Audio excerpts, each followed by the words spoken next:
saw a video that said, what if trans and queer people are a test by God? What if trans and queer people were put on this earth to test your ability to love thy neighbor? What if this is the ultimate test to see if you can practice what you preach in order to get into heaven, and you failed? That's a bad take. Okay, let's think this out, shall we? See, if we're gonna degrade a certain group of people all the way down to just a single moral standard test, they're only here for just a litmus test for God to see if we can get into heaven, that is a horrible take.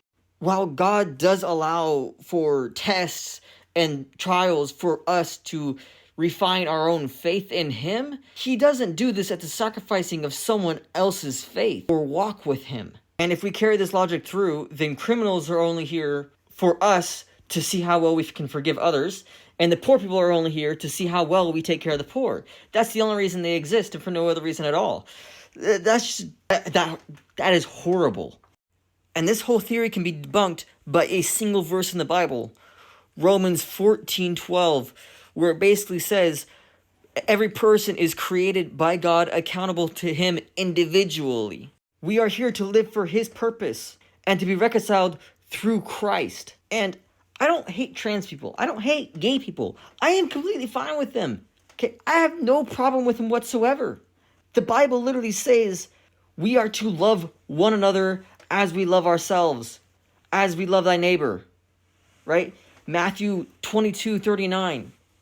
But I would also argue that loving thy neighbor does not mean affirming them doing the wrong thing. If a criminal is going to do something wrong, do you just let them do it because, well, we should let them do it? See, in 1 Corinthians 13:6, it says, love does not rejoice in wrongdoing, but rejoices with truth.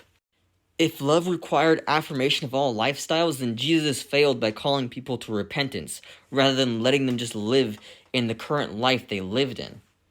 When Jesus encountered sinners, like the woman caught in adultery, He still loved them, but He always gave them this line, go and sin no more. He called people to turn to God, not to stay in rebellion against Him.